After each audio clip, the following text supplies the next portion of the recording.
Good afternoon. I'm Sarah Weitzel, Deputy Chief of the Media Bureau at the FCC. I'll be turning this over soon to Chris Clark and Radhika Carmarker, but before they begin their presentation, I want to take a moment to thank you all for joining us today. This informational webinar will cover the basic elements of the Commission's recently implemented radio broadcast incubator program. This webinar is just the first of our planned outreach efforts. We intend to do more outreach and education as we get closer to the time when the Commission will be able to begin accepting applications to the program. We want to make it as easy as possible for broadcasters to participate in the program, and we welcome your questions as we prepare to launch the program. Please continue to monitor the FCC's website for future announcements about the Incubator program. And now I'll turn it over to Chris and Radhika, who will be giving the presentation. Hi everyone, I'm Chris and I'll be starting the presentation.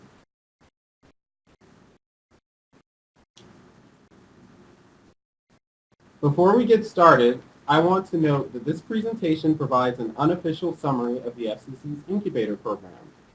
Nothing in this presentation is intended to supersede or override the FCC's Incubator order or any other official Commission document or FCC rule. Should any part of this presentation conflict with the FCC's rules or official documents, the official Commission rules and documents will govern. Now that we've gotten that out of the way, let's briefly go over the agenda for the presentation.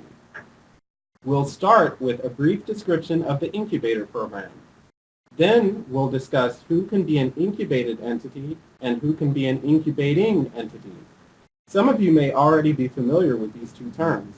But for those of you who aren't, we use the term incubated entity to refer to the entity that receives support from the larger experienced broadcaster, which we refer to as the incubating entity.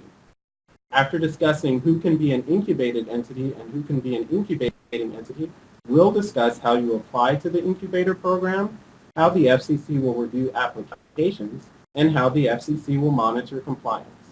We'll end with a Q&A session. If at any point during the presentation you have a question, you can send us your question by emailing it to incubation@fcc.gov.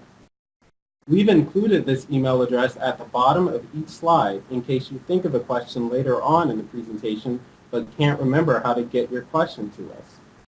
One more thing before we begin. As Sarah mentioned, this presentation is just an initial effort to do outreach and provides a high-level overview of the Incubator program.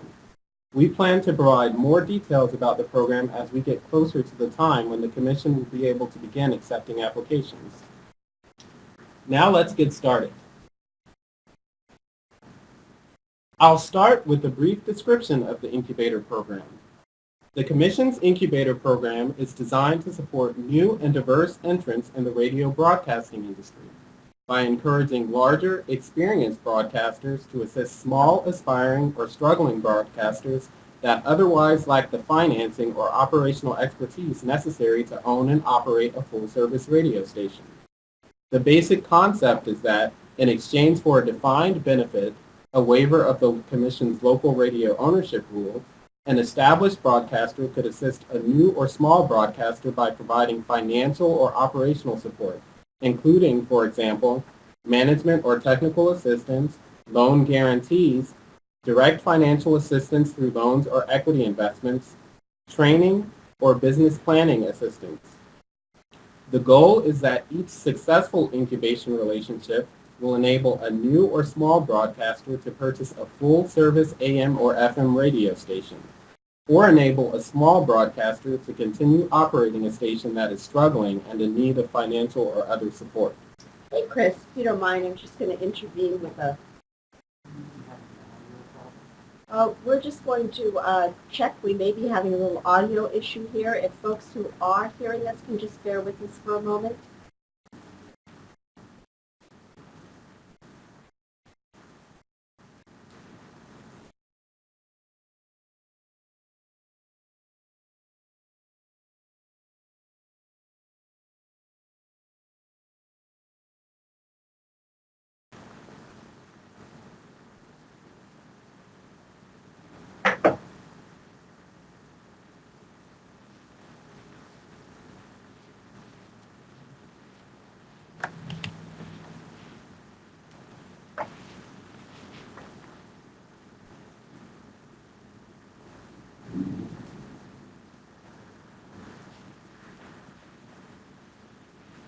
folks can just bear with us for a moment. We're just checking on a slight technical issue at our end, but we're still here.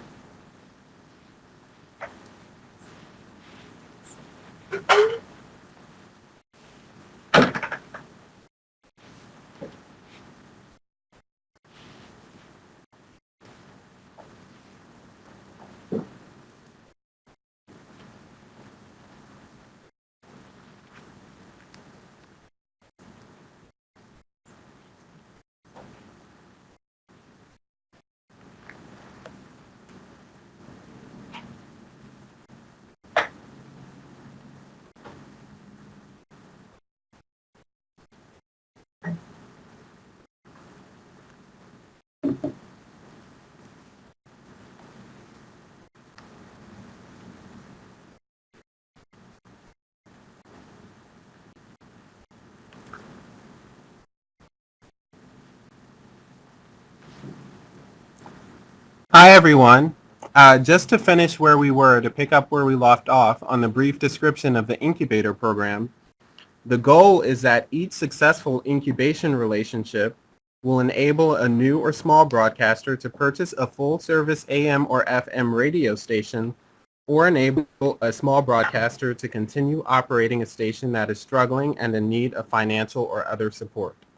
So Chris, we did get a question in, and I just want to pass that on here. I can handle it. Basically, some folks are asking whether the program allows incubation for TV stations. So just to emphasize, the program is for full-service radio stations only. In looking over how to proceed, the commission decided to just focus on radio, feeling that the costs of obtaining and running a radio station are much more manageable, and in that way, radio could be a good entry point for either new entrants or smaller entities. Thanks very much, Radhika. That was a good question, and I'm sure it was useful for all the listeners to hear that information. Now we'll move on to discuss who can be an incubated entity.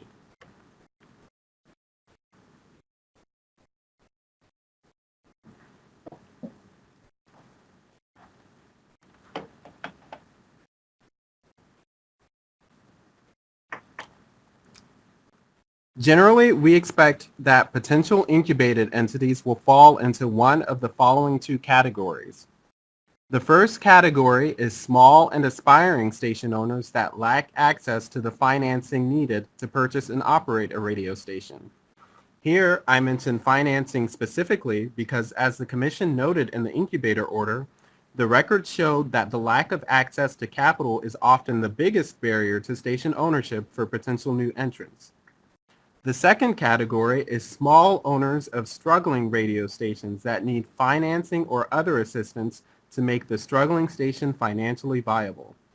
Either way, potential incubated entities must be those that genuinely lack the necessary resources and would not have access to those resources absent the incubation relationship.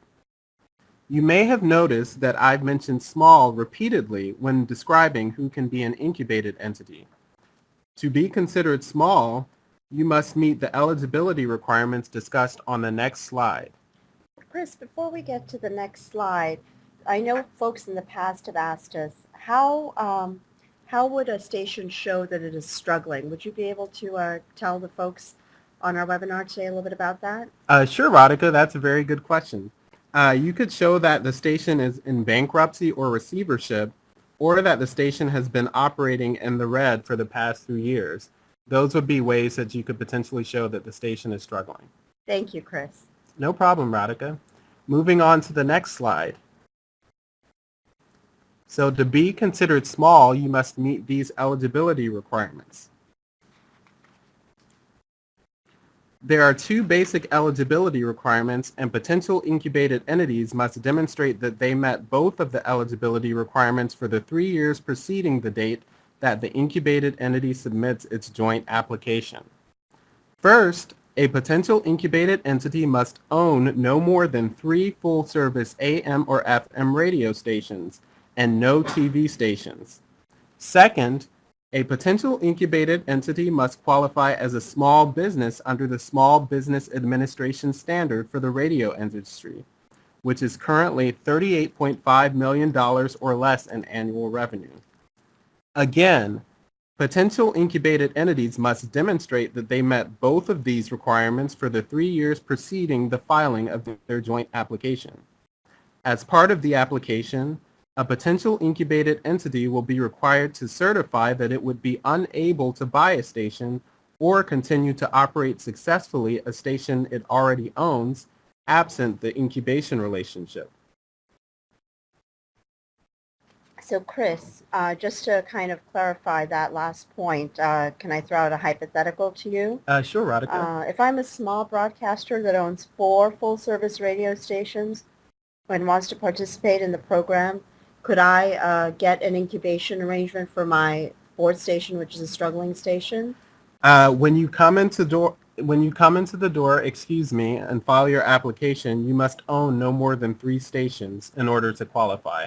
So if you own 4 stations at the time that you file your application, you would not be able to participate. Right, and also, as we'll note just briefly later, you actually have to show that you've been in that status for 3 years prior to coming into the door, right, Chris? Yes, that's right, Radhika. Moving on to the next slide. Now we're going to discuss who can be an incubating entity. Potential incubating entities would be established broadcasters with the commitment, resources, and experience needed to help a new or small broadcaster purchase and independently operate a radio station that it could not otherwise own or operate. Due to their resources and experience, station group owners may be in a particularly good position to help persons not only become radio licensees, but also succeed in radio station ownership. Long-time ownership of radio stations that are in the same service as the incubated station and in multiple markets is one indicator of potential for success. Thus, we expect that potential incubating entities will be large group owners who can actually benefit from the incentive offered by the Incubator program, which is a waiver of the Commission's local radio ownership rules. In other words, we anticipate that potential incubating entities will be broadcasters that are already at the local radio ownership cap.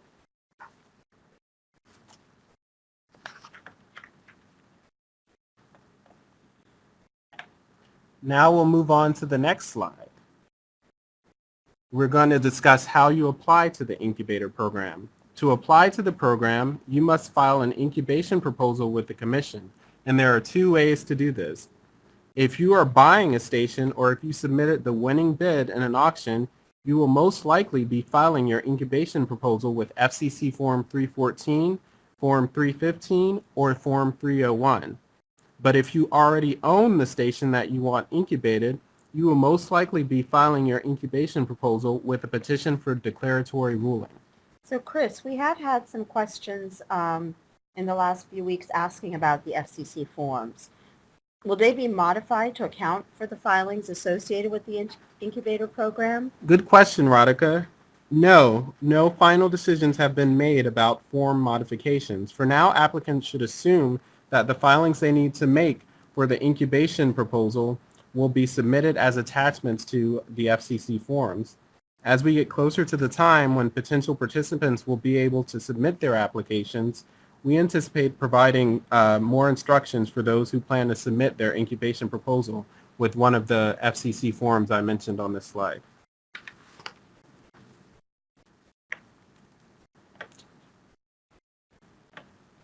Thank you, Chris.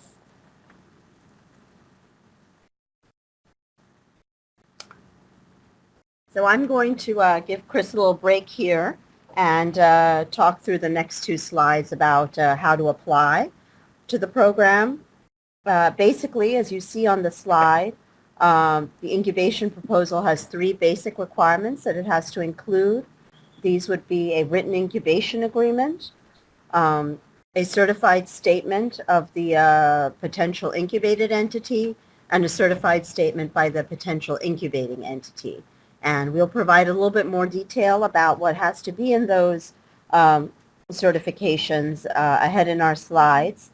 And but before we get there, I just want to highlight, also want to note that if the incubation relationship itself would push the incubating entity over the ownership limit in the incubating market, then the incubation proposal should include with it a request for temporary waiver of the local radio ownership rule for the incubating entity. And as we go through the mechanics of applying and the details of applying, I want to emphasize again at this point that this is just the first of several outreach efforts that we'll be making about the incubation program. So just stay tuned, and we will be providing more details as it gets closer to the time to file. Thank you. So moving along here, what do we need to include in the written incubation agreement? And I do want to note one thing before I proceed here, which is that I am just going to go through at a fairly high level what our order requires be included in the agreement. If the parties choose to include other terms, that is between them. So coming to what the order requires. The agreement should lay out each party's obligations under the incubation relationship. And one of the key requirements is, of course, that the incubating entity provide financial support and any other kinds of support that the incubated entity may need. For example, perhaps if the incubated entity needs management training or technical assistance, and it's already clear at the outset that these will be needed, the agreement should provide for that. Also, the order requires that the incubation agreement clearly state that it is the incubated entity who will have control of the station over the course of the incubation relationship. That's very important for several reasons, primarily because we want to be able to see that the incubated entity really can be self-sufficient and stand on its own at the end of the 3-year relationship. And again, the order lays out some safeguards that we would look for in the agreement, but we will go into those, more detail on those in subsequent outreach efforts. As I've noted, the relationship should be for 3 years. That's the standard incubation time period that our order requires, and so the agreement itself should note that. Finally, not quite finally, but the order should also include, and this is the 5th bullet point I'm speaking to now, the agreement should also provide for a buyout option for the incubated entity. In other words, that the incubated entity has the option to buy out the incubating entity's share in the incubated station. And finally, the agreement should lay out how the parties will complete the incubation relationship. So now, Chris, I'm going to turn it back to you to go over the next couple of slides. Thanks, Radhika. Now we're going to discuss the incubated entity certified statement, which must be submitted in addition to the written incubation agreement that Radhika just discussed just a second ago. So, this certified statement must confirm that the applicant meets the eligibility requirements for potential incubated entities, which we discussed earlier on in this presentation. The certified statement must also explain why the potential incubated entity could not buy or successfully operate the station without the proposed incubation relationship. In addition, the certified statement must discuss how the potential incubated entity's background, qualifications, and resources will enable it to complete incubation successfully, and the statement must confirm that the potential incubated entity will comply with the written incubation agreement and retain control of the incubated station. If the incubation proposal is filed as a petition for declaratory ruling, the potential incubated entity's certified statement must also include the same certifications and attribution disclosures that the potential incubated entity would have had to make were it filing its incubation proposal with FCC Form 301, 314, or 315. This submission, this certified statement, will enable the Bureau to verify that the potential incubated entity is a bona fide entity without links to the incubating entity absent the incubation relationship and truly needs the resources of the incubator program. Moving on to the certified statement of the incubating entity. The potential incubating entity certified statement must discuss how the applicant's background, qualifications, and resources will enable it to incubate a small, aspiring, or struggling broadcast station owner successfully. The statement must also include a certification that the potential incubated entity has the resources and experience necessary to incubate successfully. Long-time ownership of radio stations that are in the same service as the incubated station and in multiple markets is one indicator of the owner's potential success as an incubating entity. Similarly, dedicating executive and management personnel to provide training, strategic advice, and other support to the incubated entity may help demonstrate that an experienced broadcaster is committed and has the resources necessary to incubate a new or small broadcaster successfully. We're just getting a couple of questions in here, Chris.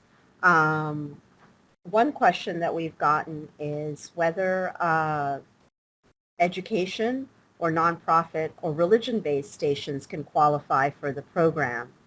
And the answer to that is yes, the Commission's program does not limit or restrict the participation of educational, nonprofit, or religious-based radio station owners. I just wanted Yes. Yes, that's right, Radhika.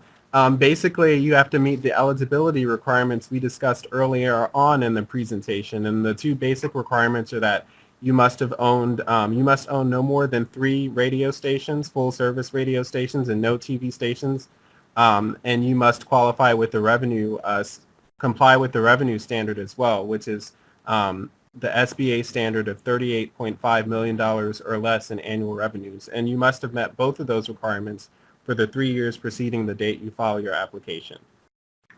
And another question that's come in, this is a good question because it's worth clarifying in case there's any confusion, is the incubator program available across all markets and states or just in the eastern regions? And just to clarify, no, this is a program that's available for all parts of the U.S., and there are no restriction on either the geographic or market areas in which it's available. Those were some very good questions, Radhika.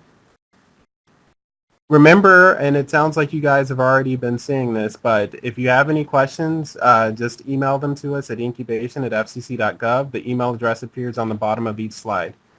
So we'll continue to discuss or finish up this slide on the incubating entity certified statement. In addition to the things I previously mentioned, the incubating entity's certified statement must also confirm that the potential incubating entity will comply with the written incubation agreement and that the potential incubated entity will retain control of the incubated station. So you might have noticed how I switched. So basically, with regard to control, both parties in their certified statement must confirm that the incubated entity will retain control of the station. The certified statement of the potential incubating entity must also confirm that the potential incubating entity will not incubate more than one station in the same market at once. So while it may potentially be the case that an incubating entity could be involved in more than one incubation relationship at the same time if they're in different markets, with respect to a single market, a single incubating entity can only be involved in one incubation relationship at a time. And finally, for the potential incubating entity certified statement, because the incubating entity will need this information to demonstrate comparability when seeking to use its reward waiver, it's best for the potential incubating entity to include in its certified statement the proposed market size tier, the proposed market size tier, and the number of independent owners of full-service commercial and non-commercial radio stations.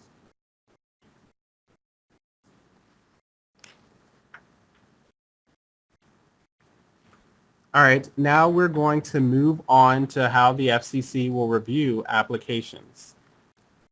Thank you, Chris.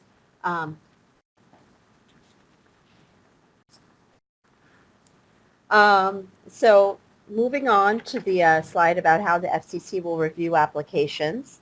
The applications will come into the Media Bureau, and they could come in two forms, either as the forms 301, 314, or 315. If they come in through those forms, they will be subject to the standard public notice and petitions to deny and informal objections process that's laid out in the FCC's rules. If they come in as petitions for declaratory ruling, unless the Bureau otherwise states, these petitions for declaratory ruling will be subject to the standard public notice and comment procedures that are contained in our rules. So moving on to the next slide, what are the key factors that the FCC will review when looking at the applications? Basically, the Commission is really looking to see that the goals of the incubation program will be met through the proposal, and really the key goal here is to see that the proposal shows that there's a strong likelihood that either a small or new broadcaster will own and operate a radio station independently at the end of the incubation arrangement, so the proposal should show a strong likelihood of success on this regard. Alternatively, if the incubation arrangement involves a struggling station, we would like to see that the proposal shows not only that the station is in fact struggling at the outset, but that it looks like the parties have a good plan in place for enabling that station and station owner to be on a much better footing at the end of the incubation arrangement. What are some of the factors that we will look at in determining this? The amount of support that's going to be provided, what type of, where are the potential incubated entities deficits, and those are all things that we will assess as we review that proposal. Note of caution here, we want everyone to take their proposals as they submit them seriously and be fulsome, but also be mindful of the fact that if the proposal should have contained any misrepresentations, there is always the risk of the Commission either withholding any future benefits from the program or even revoking a temporary waiver. So moving along to the next slide about monitoring compliance, I'm going to turn it back over to Chris. Thanks, Radhika. So during their incubation relationship, the incubated and incubating entities must file a joint annual certified statement on each anniversary of the effective date of the incubation relationship. This statement must discuss the incubated entity's progress towards becoming an independent owner and operator of a full-service radio station, or being able to retain and operate independently a struggling station that the incubated entity owned prior to the incubation relationship. In addition, the final filing must also state whether the incubated entity has acquired a new station or will retain its controlling interest in the incubated station, or in the case of a struggling station, describe the current status of the incubated station and whether it is on a firmer financial footing. If the parties receive approval to end their relationship earlier, this final report may be due before the end of year 3. These annual joint certified statements will be the primary means by which the Commission and the public can assess compliance with the parties' incubation agreement and the requirements of the program. These statements must be filed in both the incubator docket and in the parties' online public inspection files. If, upon review of the annual certified statement, the Bureau has questions or concerns, staff may follow up with the parties, and the Bureau will have 120 days after the filing of the final joint annual certified statement to review the submission and ensure that the parties met the expectations for the incubation relationship and the requirements of the program.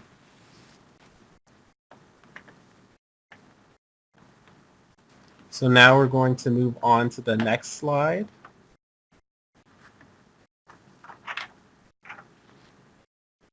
So another mechanism or tool that the FCC will use to monitor compliance is graduation plans. So basically, at least 6 months before incubation ends, the parties must tell the FCC whether the incubated entity plans to keep the incubated station or buy a new station.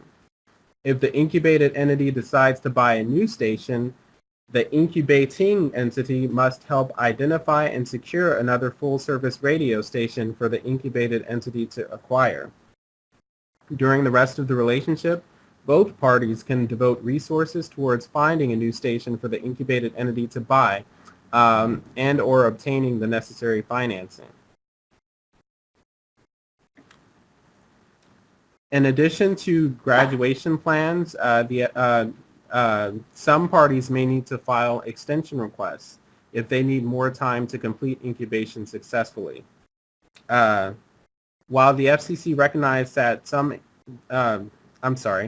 excuse me. So this extension request must be filed at least 120 days before the end of the initial incubation period.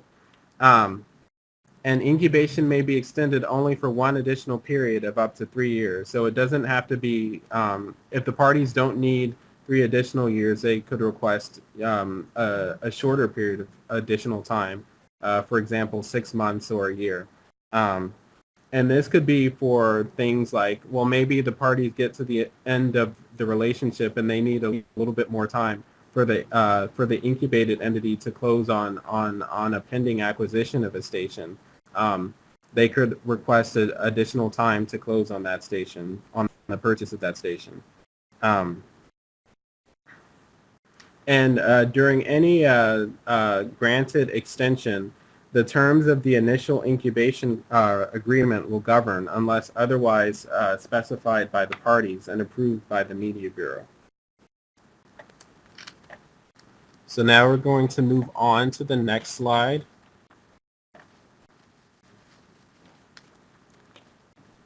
After successfully incubating a new or small broadcaster, the incubating entity will be eligible to receive a waiver of the local radio ownership rule. And just to repeat, the incubating entity may seek to use this waiver only after successfully completing the incubation relationship, which would include any approved extension of the relationship. So if the parties receive an extension from the commission, then the incubating entity would have to wait until the end of the extension in order to seek to use its waiver, assuming that it successfully incubates the incubated entity. And Chris, I think yes. That's a point worth emphasizing because we have had a few questions about that. So just to reiterate the point that Chris made, if an extension is needed, that's something that's fine, assuming that the parties can show that they have a plan for completing the relationship and what issues arose that necessitated the extension. But if there is an extension, the incubating entity will have to wait until after the successful completion of the relationship to be eligible to use the reward waiver. That's right, Radhika. And once the parties file their final annual joint certified statement, the Media Bureau will have 120 days to review the submission and ensure that the parties met the expectations for the incubation relationship and the requirements of the program. In absence of a negative determination by the Bureau, by the end of its 120-day review period, the incubating entity will have 3 years to submit its request to use the waiver. The waiver may be used to purchase an AM or FM station in the market where the incubation relationship occurred or in a comparable market. If the incubating entity plans to use its waiver on the incubated station, however, the incubating entity must file its waiver request with the final annual joint certified statement. And the reason for that, Chris, is just to make sure that in that case the incubated station isn't falling out of compliance or running afoul of our ownership rule. Yes, that's right, Radhika. And one more thing on the waiver request. It must be filed with a copy of the Bureau documents approving the relationship and any extensions of the relationship. And if the initial incubation proposal was filed with one of the FCC forms, the waiver request must also include the file number of the approved application form.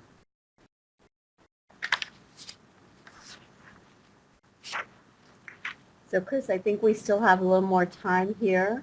Maybe we should encourage our listeners to submit any questions. We think we may be getting a few questions here. Let's see what's coming our way.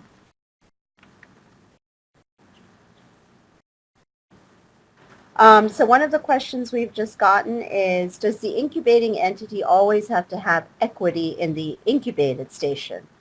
I can go ahead and answer that. Not always. Whether an equity interest in the incubated station is needed or desirable is up to the parties based on their particular contractual arrangement and the types of insistence that that particular incubated entity needs. Parties may find that it may be appropriate for the incubating entity to have an attributable or equity interest in the incubated station, but it is not a requirement. Hope that's helpful. We also have been getting some questions about how potential incubated and potential incubating or incubated entities might find one another. At this point, I think this is one of the key things that interested parties can focus on, and we would anticipate that at this stage at least, a lot of these connections could be made by word of mouth. Some possibilities for where you could do outreach to find out about potential interested parties might be your state broadcaster associations, other trade associations, or maybe even broadcast attorneys or consultants that you've worked with in the past. I have a question here, Radhika, that I just received. And the person is asking, how many incubation relationships can an incubating entity enter into? So basically, each incubating entity can only enter into one incubation relationship in a given market. You might recall that I mentioned this previously. While an incubating entity can enter into multiple incubation relationships, as long as those relationships are in different markets, the incubating entity will have to demonstrate that its incubation proposal, that it has the resources needed to support each of those incubation relationships. Okay, we've also gotten a question here about where the reward waiver can be used. Well, the questioner asks, are the ownership waivers limited to the same market in which the incubation occurs? And do the waivers apply both to caps and subcaps? So just to clarify how I'm interpreting this question, I'm assuming that the questioner here is asking about the reward waiver that the incubating entity can get at the end of a successful incubation. Assuming that's the case, the answer is that the reward waiver, can be used in either the incubated market or in another market with the same number of independent owners, and that the market must also fall in the same FCC ownership tier. And the waiver would apply to both the caps and subcaps. I hope that's helpful. But we also have a question here, Chris, about when will the incubator program begin? Oh yes, that's another very good question, Radhika. We're currently in the process of obtaining the requisite approval from the Office of Management and Budget. After we complete this procedural step, the Media Bureau will release a public notice to announce when we will begin accepting applications for the Incubator program. We also have a question here, Chris, about whether the program is open to brand new startups, and it certainly is. In fact, one of the goals of the program is to bring into the broadcast sector those who may not have participated previously. And we mean by new entrants, we're thinking about entrepreneurs or those who may have had some other types of broadcast experience, but who own No radio broadcast stations currently, or no more than 3 radio broadcast stations at the time that they submit their incubation proposal. And again, I want to emphasize with regard to that, we will look to see whether that potential incubated entity was in that same status for 3 years preceding the submission of their proposal. So if you own 5 stations just a year before, you would have a problem being eligible to apply, because it would have to have been no more than 3 for the 3 preceding years. And again, I just want to encourage you, if you have a question, submit it to incubation@fcc.gov and we'll get it there. So we have another question here, and thank you all for these great questions, by the way. The question is, why would a larger successful radio broadcaster act as an incubator to essentially breed new competitors? Good question. The incubation program, we want to emphasize, is voluntary, but we certainly hope that the incentive provided by the program of a potential reward waiver is sufficient to entice large broadcasters into the program and encourage them to enter into the types of mentoring relationships that we think will facilitate new entry into the market.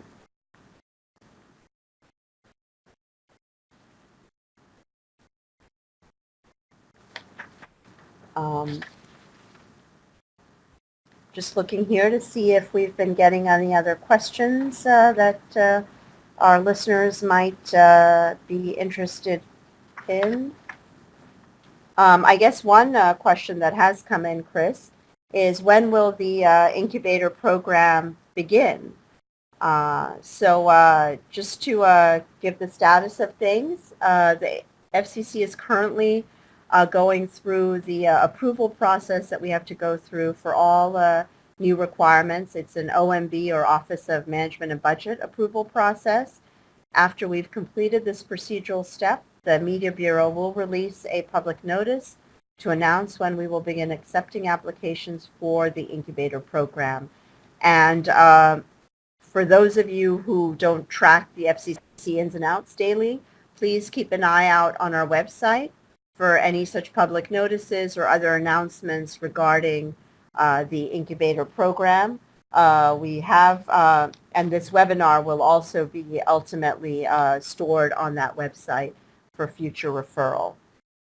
Yes. I just wanted to move on to the, or not move on, but show you the next slide, which actually shows the URL for the new webpage we've created for our incubator program. So we hope that you will monitor that webpage for future announcements and updates regarding the incubator program. And as Radhika mentioned, we plan to make a video recording of this webinar available, and we hope to post a link there on our new incubator program website after this webinar.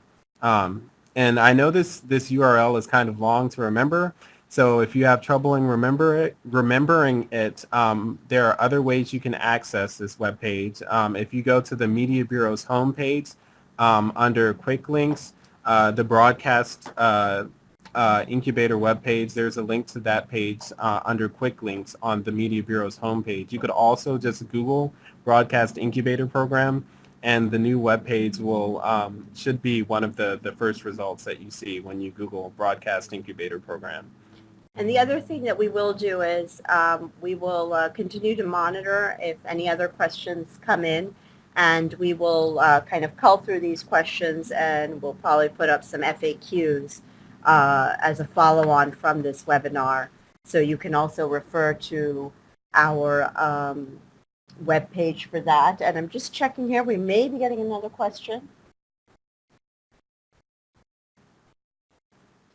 So this is a good question. The questioner asks, does the proposed incubated entity need to establish a relationship with the potential incubator, or will the FCC help facilitate that?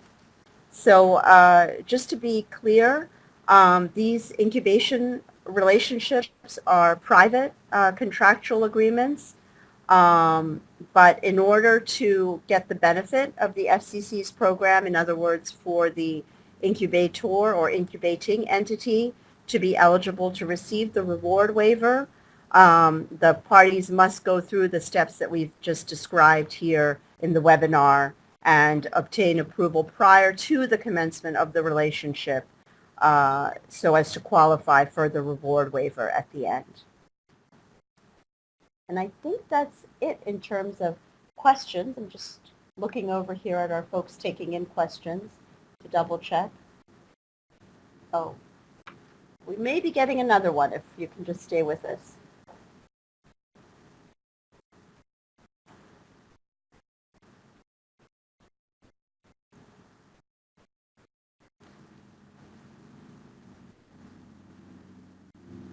You can just stay tuned. We're still here. We're just trying to answer as many questions as we can as they come in. But because it's happening in real time, we just need to get the question in before we can respond to it.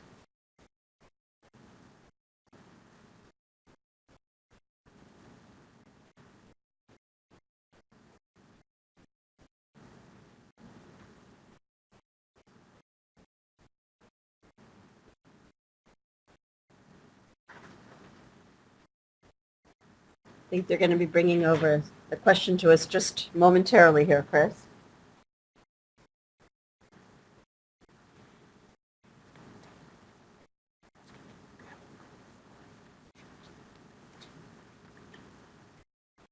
So we have a question here, which I'm going to read out, but then I may also just try to clarify it in my own words to make sure that we're all on the same page about the question itself. So the questioner asks, would it be possible to enter into an incubation relationship with the goal of the incubated entity purchasing the incubator station?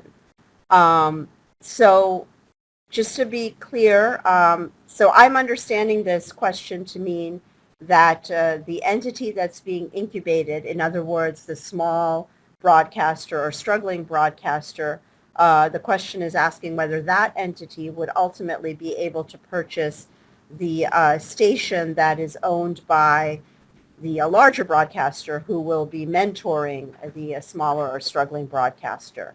So whether you can purchase any other station owned by that large broadcaster is sort of a different issue. But if this question is going to whether the station that is the subject of the incubation, whether the incubated entity can then purchase the incubator's interest in that station, they certainly can. And in fact, the incubation agreement should provide for that option. In other words, should provide the option to the incubated entity to buy out the incubating entity's interest in the incubated station. I hope that's helpful. And I think, Chris, is there another question here? Yes, Radhika. I just received another question. This one just came in, and the person is asking, is there a timeline during which the incubating entity can hold the reward waiver before using it? And they're asking if the timeline starts from the successful culmination of the incubation relationship. And the answer is that after successfully completing the incubation relationship, the incubating entity will have 3 years to file its request to use the reward waiver. So it's 3 years from successful completion of the incubation relationship. That's the timeline. We're just looking over here to see if there are any other questions coming in.